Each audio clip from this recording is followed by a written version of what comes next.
अस्सलाम वालेकुम वरहमतुल्लाहि वबरकातुहू। उम्मीद आप सब खैरियत से होंगे इंशाल्लाह। हामिद इब्राहिम हूँ और आज के anchor person. Today I'm having a very special and charismatic personality, Sir Yasir Sharar. Yasir Sharar is highly expert and in all hands local e-commerce में। यासिर शराफ साहब से स्टूडेंट्स बहुत सारे शहरों से आते हैं, सच एज कराची, पेशावर, मर्दान, अब्ताबाद।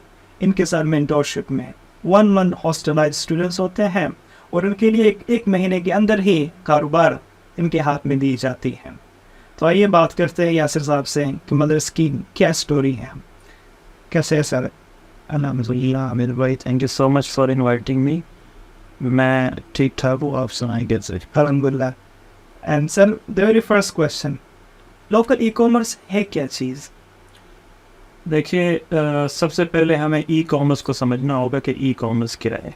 तो ई कॉमर्स जो हम बताते हैं वो ये है कि आप कोई भी चीज़ जो आपके पास है वो फिज़िकली मार्केट में अगर सेल हो रही है, उसको अगर आप लेके आते हैं वर्चुअली ऑनलाइन थ्रू वेबसाइट उसको सेल करते हैं, तो उसको हम ई कॉमर्स बोलते हैं। फिर ई कॉमर्स की काफ़ी सारे डोमेन्स हैं, उसमें आप थर्ड पार्टी के साथ भी काम कर सकते हैं, अपने भी काम कर सकते हैं, इस तरह अपने मुल्क में बाहर भी काम कर सकते हैं। तो हमारा जो मेन फोकस है वो है लोकल ई कॉमर्स, मतलब पाकिस्तान में रहते हुए पाकिस्तानी प्रोडक्ट्स या चाइनीज़ प्रोडक्ट्स अपने पाकिस्तानियों को सेल करना, इसको हम लोकल ई कॉमर्स बोलते हैं। और इसी पे ज़्यादा हमारी तवज्जो होती है। स्टूडेंट्स को हम लोकल ई कॉमर्स से रिलेटेड इसी फील्ड में एजुकेट करते हैं। मीन्स पाकिस्तान के अंदर से ही चीज़ें लेना सप्लायर से और इसी को पाकिस्तानियों को ही बेचना। जी, पाकिस्तानी एक लड़का उठता है, वो पाकिस्तान की प्रोडक्ट उठाता है या पाकिस्तान में पड़ी हुई प्रोडक्ट उठाता है और फिर वो प्रोडक्ट पाकिस्तानियों को सेल करता है। This is local e commerce. तो सर ये लोकल ई कॉमर्स काम कैसे करता है सर? अच्छा, ये पूरा चैन है जिस चैन के थ्रू मतलब ये सारी चीज़ें गुजरती है। वो ये है कि एक बच्चा जो लोकल ई कॉमर्स स्टार्ट करना चाहता है वो सबसे पहले अपनी मेंटेलिटी बनाता है, अपना माइंडसेट बनाता है इस काम को समझने के लिए, इस काम को स्टार्ट करने के लिए। वो कैसे बनाता है? वो थ्रू कोर्सेज बनाता है, थ्रू लर्निंग बनाता है। जब उसको लग जाता है कि मैं ये काम कर सकता हूँ, तो फिर वो आता है प्रैक्टिकली इस बिज़नेस में। जब प्रैक्टिकली आता है तो उसको कुछ फेजेस से गुजरना पड़ता है, जिसमें सबसे पहले जो है वो आपकी प्रोडक्ट हंटिंग है कि प्रोडक्ट हंटिंग उसको करनी होगी। उसके बाद उसको वेबसाइट डिज़ाइनिंग करनी होगी, उसके बाद उसको प्रोडक्ट सोर्सिंग करनी होगी, उसके बाद उसको टिकटॉक, फेसबुक वगैरह के एड्स सीखने होते हैं। ये सारी चीज़ें जब सीख लेता है तो वो प्रॉपर इन हो जाता है इस बिज़नेस में। फिर वो एड्स चलाता है और एड्स के बाद जो फाइनल काम उसका होता है वो ये है कि लॉजिस्टिक्स के निज़ाम को समझना होता है, कोरियर को समझना होता है। कोरियर को जब वो समझ लेता है तो सारा बिजनेस इधर आके कम्प्लीटली वो प्रैक्टिकली समझ जाता है। तो ये पूरा निज़ाम प्रोडक्ट हंटिंग से स्टार्ट होता है और प्रोडक्ट जब कस्टमर को डिलीवर्ड होता है और आपके जेब में पैसे आते हैं तो वहाँ पे जाके ये क्लोज हो जाता है। तो ये पूरा सर्कल है। फाइन सर, आपने तो बड़े ज़बरदस्त से एक्सप्लेन किया है, लेकिन एक बात इस सिर में कैसे करूँगा, इसके लिए प्लेटफॉर्म क्या है? अच्छा, इसके लिए ये है, देखिए, एक प्रोडक्ट अगर आपके पास आती है तो उसको आपने अपने जो ऑडियंस है, अपने जो लोग हैं पाकिस्तानी हैं, उनको डिस्प्ले करके देना होता है, जिसमें दो चीज़ें हमारे पास मेनली यूज़ होती है। एक तो ये है कि आपके पास एक शॉपिफाई का डैशबोर्ड यूज़ होता है जिस पे आप अपनी प्रोडक्ट डिस्प्ले करते हो। अब अगर आप डिस्प्ले करोगे तो जाहिर है उसको कोई दूर से कोई देखने तो नहीं आएगा, उसको आपने कस्टमर्स को और ऑडियंस को बताना होता है कि मैंने प्रोडक्ट डिस्प्ले की हुई है, आके देख लो। तो उसके लिए बेहतरीन तरीका फेसबुक या टिकटॉक या इंस्टाग्राम, स्नैपचैट एड्स है, जहाँ पे सोशल मीडिया पे हमारा यही ऑडियंस बैठा होता है फारिग, जो कि वीडियोस देख रहा होता है। मीनवाइल आप उनको अपनी प्रोडक्ट शो करते हो कि मेरे पास ये प्रोडक्ट है जो कि आपको आपके घर में आके मिल सकती है। तो सर क्या मैं ये कह सकता हूँ कि मतलब Shopify is just like a plaza? इसमें आपने जाना है एक दुकान पे, एक स्टोर ओपन करना है, फिर इसी दुकान को आपने मार्केटिंग करना है through different accounts like TikTok, Facebook. Exactly, Shopify बज़ाहिर एक समझ ले कि एक हाइपर मार्केट है जहाँ पे आपने अपनी डिस्प्ले के लिए जाके आपने एक काउंटर ले लिया, वहाँ पे अपनी प्रोडक्ट डिस्प्ले कर दी। लेकिन यहाँ पे कस्टमर खुद नहीं आएगा, आपको बाहर जो है वो एडवर्टाइजमेंट करके कस्टमर्स को इस डिस्प्ले पे लेके आना पड़ेगा। जबकि अगर हम दूसरी तरफ देखा जाए जहाँ पे अमेज़न, दराज वगैरह है, वहाँ पे समझ ले कि इस प्लाजे का अपना भी ऑडियंस बेस है, अपने लोग हैं जो इस प्लाजे में आते हैं, तो आपको एड्स के पैसे नहीं देने पड़ते हैं। जबकि यहाँ पे आपको पेड एड्स चला के लोगों को अपनी प्रोडक्ट की तरफ लेके आना पड़ता है, बस ये डिफरेंस है। सर, इस कोर्स में आने के लिए, शॉपिफाई को समझने के लिए कंप्यूटर की नो हाउ होनी चाहिए, या एक बंदा है जो कि FSC ग्रेजुएट से BS है, these people can come? अगर आपने मैट्रिक किए हुआ है या चले इंटर या मिडिल पास है आप, लेकिन अगर आपको इतनी समझ है कि आप, जाहिर है डिजिटल दौर है, अगर कंप्यूटर लैपटॉप वगैरह मोबाइल की इतनी समझ है कि आप बेसिक चीज़ें कर पाते हैं। फॉर एग्जांपल सोशल मीडिया के अकाउंट्स बना देते हैं, सोशल मीडिया पे कमेंट्स, लाइक, शेयर, ये चीज़ें अगर आप कर लेते हैं, व्हाट्सएप यूज़ कर लेते हैं, तो जाहिर है आप बेसिक चीज़ों से बाखबर है। अगर बेसिक चीज़ों से बाखबर है तो यहाँ पे आके आप आराम से ये काम स्टार्ट कर सकते हैं। आपको ये चीज़ें बड़ी इजीली हम समझा सकते हैं। Thank you sir. सर, एक बात है, बॉयज मोस्टली इस प्लेटफॉर्म में आते रहते हैं, व्हाट अबाउट द गर्ल्स? अगर हम देखें girls, they only go for degrees and all those things, क्या ये girls can they come in this Shopify into confidently? मैं जो समझता हूँ, मैं ये समझता हूँ कि ये बॉयज़ से ज़्यादा गर्ल्स को इस पे फोकस करना चाहिए। उसकी वजह ये है कि हमारी यहाँ पे जो ख़वातीन है वो ट्राई करती है कि हम घर से ना निकले, विद इन द बाउंड्री जो है वो हम कुछ करें, कुछ कमाई आए। ज़ाहिर है आजकल तो गुजारा मुमकिन है मर्द जब कमाता है, तो ख़वातीन को भी इस फील्ड में, और ख़वातीन जब बाहर निकलती है तो उनको बहुत ही कम वेजेस वाली जॉब्स मिलती है जो कि ना करने के मुतरादिफ होता है, लेकिन मजबूरन वो करती है। अब यहाँ पे मैं क्यों ज़्यादा फोकस करता हूँ ख़वातीन के लिए, वो इसलिए करता हूँ कि ये बिज़नेस चादर और चार दीवारी का बिज़नेस है।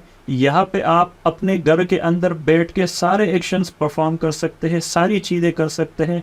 आप प्रोडक्ट हंटिंग, वेबसाइट डिज़ाइनिंग तो ऑलरेडी कर सकते हैं। उसके बाद आपकी जो इन्वेंट्री आनी है वो भी आपके घर पे आती है।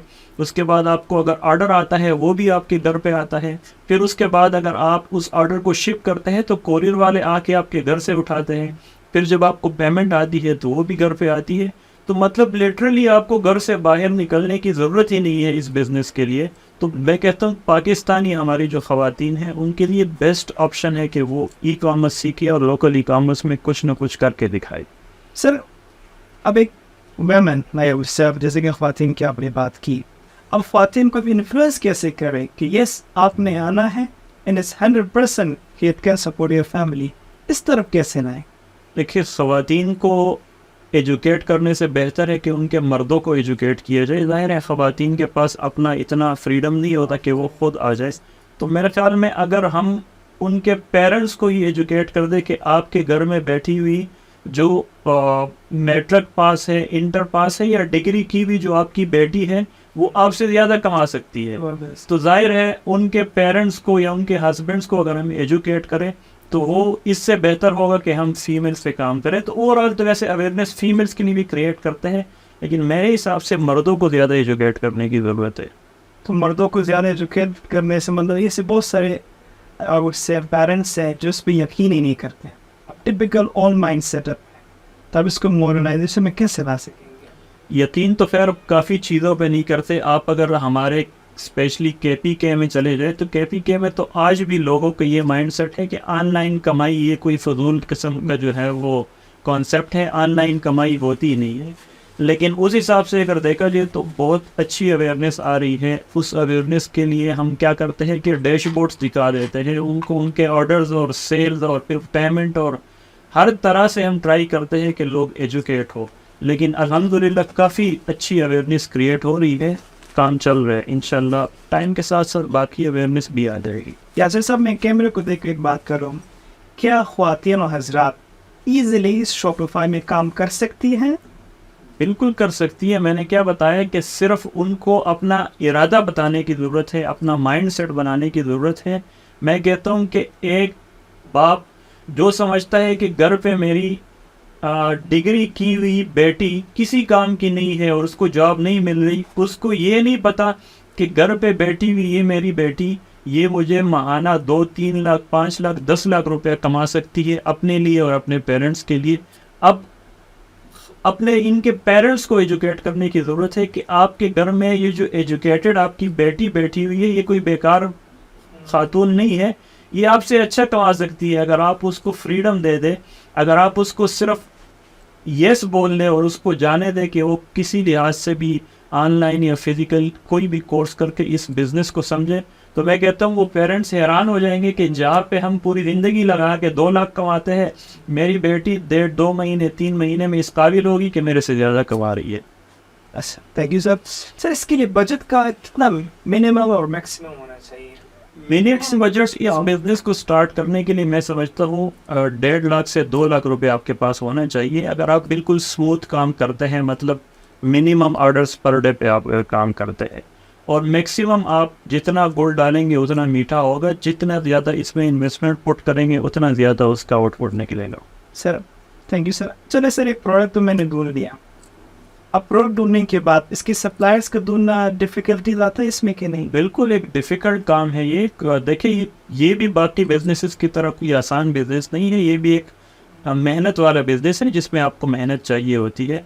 लेकिन सप्लायर्स के लिए हम ये करते हैं कि स्टूडेंट्स को ट्राई करते हैं कि किसी हद तक हम उनके लिए चीज़ें आसान कर दें। उसके लिए हमारे पास ऑलरेडी जो हमारे पाइपलाइन में सप्लायर्स होते हैं, हम उनका कॉन्टेक्ट डाटा उनको शेयर कर देते हैं। इसके अलावा कुछ सप्लायर से मिलवा भी देते हैं। इसके अलावा उनको मार्केट्स आइडेंटिफाई करके देते हैं कि आपकी प्रोडक्ट इस मार्केट से मिलेगी, और उनको फिजिकली जाके स्टूडेंट्स को 1-2 दिन की छुट्टी दे के जाके मार्केट भेजते हैं कि जाओ मार्केट में घूमो, प्रैक्टिकल एक्सपीरियंस लेके आओ। तो ढूंढ लेते हैं, हर प्रोडक्ट तकरीबन मिल जाती है उनको। मतलब प्रोडक्ट हमने खुद ही ढूंढना है। अब अमेजोन में लोग ढूंढते की पास से, ग्रीएम से, जगल स्काउट से, तो अब इसमें ऐसा कुछ सीन नहीं है। लेकिन पाकिस्तान में हमारे पास कोई ऐसा टूल नहीं है, नहीं ऐसा कोई प्लेटफॉर्म है जिसका डाटा हम उठा के बता सके कि ये प्रोडक्ट हमारे पास ट्रेंडिंग है। उसके लिए हमारे पास दराज के कुछ 2-4 टूल्स हैं, लेकिन वो भी उस लिहाज से आप नहीं कह सकते कोई चीज़ प्रोडक्ट दराज पे चलती है वो हमारे शॉपिफाई पे नहीं चलती। तो एज सच कोई टूल नहीं है। उसके लिए स्टूडेंट्स को फिजिकली जाना पड़ता है। लाहौर, कराची और इस तरह इस्लामाबाद, रावलपिंडी और पेशावर, ये 4 मार्केट से जहाँ पे जाके उनको प्रोडक्ट हंटिंग फिजिकली करनी पड़ती है, और ये काम हम करवाते हैं फिजिकली ताकि स्टूडेंट्स का एक्सपीरियंस हो। सर क्या एक ही प्रोडक्ट हो फॉर द लॉन्ग रन चला सकते हैं कि वी हैव टू फ्लक्चुएट? अच्छा, इसमें हमारे पास 2 बिजनेस मॉडल है। एक हमारे पास वाइट लेवल है, एक प्राइवेट लेवल है। वाइट लेवल वो प्रोडक्ट्स होती है जिस पे ब्रांडिंग नहीं हुई होती, आप किसी की प्रोडक्ट उठा के सेल कर रहे होते हैं। दूसरी हमारे पास होती है प्राइवेट, जो प्राइवेट लेवल ये कि आप अपना ब्रांड बना के बेच रहे हैं। जो प्राइवेट लेवल होती है ज़ाहिर है वो लॉन्ग लास्टिंग होती है, वो हमेशा चलती है, फ्लक्चुएशन ज़ाहिर है आती है लेकिन चलती है। जो वाइट लेवल होता है, वाइट लेवल में हमारी ट्राई ये होती है कि हम ट्रेंडी प्रोडक्ट्स चलाएं। वो ट्रेंडी प्रोडक्ट्स का ट्रेंड कब तक चलता है, 2 महीने चलता है, 4 महीने चलता है, 1 महीना चलता है, वो लक पे डिपेंड करता है। जब तक चल रहा होता है, जब उसका ट्रेंड ख़त्म हो जाता है तो मतलब वो प्रोडक्ट मार्केट से आउट होती है और उसके बजाय 5-10 प्रोडक्ट्स और आ जाती है। तो प्रोडक्ट्स की कमी नहीं होती, बस वो ट्रेंडिंग जब ख़त्म होती है तो नेक्स्ट फेज में फिर जो है वो दूसरी प्रोडक्ट आ जाती है। और सर इस शॉपिफाई में what is the most difficult part? सबसे पेचीदा काम क्या है इसमें? देखिए, काम तो सारे पेचीदे हैं, लेकिन ये है कि आपको स्किल थोड़ी बहुत आनी चाहिए। अगर पूरे बिजनेस की आप बात कर रहे हैं तो पूरे बिजनेस में सबसे बड़ा चैलेंज हमारे पास प्रोडक्ट हंटिंग है, कि हमें कोई ऐसी प्रोडक्ट मिले कि जो हमारे ऑडियंस को ज़रूरत हो। हमें ऑडियंस की नीड को देख के कोई ऐसी प्रोडक्ट लानी है जो हमारे ऑडियंस की ज़रूरत हो। उसमें हम कभी फेल होते हैं, कभी कामयाब होते हैं। हमारा जो प्रोडक्ट टेस्टिंग का फेज़ होता है, जिसमें हम पहले प्रोडक्ट टेस्ट करते हैं, जब हमें पता चलता है कि ये प्रॉफिटेबल है तब हम उसको चलाते हैं। तो वो प्रोडक्ट टेस्टिंग का जो फेज़ होता है वो तकरीबन वो 5 प्रोडक्ट्स 6 प्रोडक्ट्स होती है जिसको हम ट्राई करते हैं। तो उनमें से कभी पहली प्रोडक्ट चल जाती है, कभी दूसरी, कभी 3 फेल हो जाती है, कभी 1 फेल हो जाती है, लेकिन इवेंचुअली हमें जो है वो अपनी विनिंग प्रोडक्ट मिल जाती है। अच्छा, मतलब the most difficult part is your product finding. और सर कोरियर्स में कोई मुश्किलात आती है? कोरियर भी मुश्किलात से भरा हुआ है। जाहिर है पाकिस्तान में लॉजिस्टिक्स का निज़ाम कोई इतना हाई और एडवांस नहीं है। हमारे यहाँ तो आधे पाकिस्तान से ज़्यादा जो है वो स्ट्रीट नंबर और हाउस नंबर है ही नहीं, तो वो भी एक चैलेंजिंग पार्ट है। लेकिन उसके लिए ये करते हैं कि अगर आप अपना ऑर्डर शिप करते हैं तो उसके बाद ट्रैकिंग अगर उसकी रखें तो कुछ हद तक तरतीब सेट हो जाती है, मतलब मैक्सिमम ऑर्डर्स आपके डिलीवर्ड हो जाते हैं। जो पाकिस्तान में हमारे पास डाटा है उसमें ये है कि 30% ऑर्डर्स हमारे तकरीबन वो हमें रिटर्न आ जाते हैं, वापस आ जाते हैं। उसमें कभी कभार तो कस्टमर की गलती होती है, कभी हमारी होती है, कभी कोरियर की होती है। तो अगर आप इनको डिवाइड करना चाहें तो मेरे हिसाब से 10% जो है वो सारी चीज़ें अगर डिवाइड करें, इसमें 10% हमारी गलती होती है, हम एड्रेस सही तरीके से नहीं लेते। 10% कोरियर की गलती होती है कि वो मेहनत नहीं करते, और बाकी 10% जो है वो ओवरऑल जो मैंने बताया, क्या बताया, कस्टमर क्या करता है, कस्टमर जो है वो एक चीज़ मंगवा लेता है और फिर वो कहता है कि मुझे नहीं चाहिए, तो वो कस्टमर की गलती होती है। सर एक छोटी सी स्वीट सी फैमिली है, उसके अब्बू जान कहते हैं चलो आई ट्रस्ट माई चिल्ड्रन, उसमें एक उसकी बेटी है या 2 बेटे हैं या 1 बेटा है 2 बेटी है, ये तीनों मिलकर काम कर सकते हैं। मिसाल के तौर पर एक जो है शोफाई की वेबसाइट डिज़ाइन करे, दूसरा जो है जो प्रोडक्ट है उसको हंट करे, तीसरा जो है जो कोरियर्स की प्रिंटिंग है, जो पैकिंग है, सब एक छोटी सी फैमिली में एक छोटी सी कमरे में कर सकेंगे। एग्जैक्टली हमारे पास जहाँ पे आप देखते हैं काफ़ी स्टूडेंट्स ऐसे हैं जो काम सीख जाते हैं और फिर घर जाके अपनी फैमिली को उस काम में इन्वॉल्व कर देते हैं। वो ऐसे करते हैं कि किसी से कॉलिंग करवा रहे होते हैं, किसी से पैकिंग करवा रहे होते हैं, किसी से जो है वो प्रोडक्ट से रिलेटेड वेबसाइट के काम करवा रहे होते हैं। तो बिल्कुल इसमें इन्वॉल्व हो सकती है। बल्कि हमारे पास अभी एक फ़ीमेल आई थी, वो फीमेल लाहौर से आई थी, तो वो काम सीख कर गई है। फिर मुझे उनकी कॉल आई है, कहती है अल्हम्दुलिल्लाह मेरी सारी फैमिली इसमें इन्वॉल्व हो गई है, मेरे हस्बैंड मेरे साथ पैकिंग करते हैं, मैं ऑर्डर जनरेट करती हूँ, तो काफ़ी अच्छा निज़ाम चलता है। तो बिल्कुल इन्वॉल्व हो सकती है फैमिली।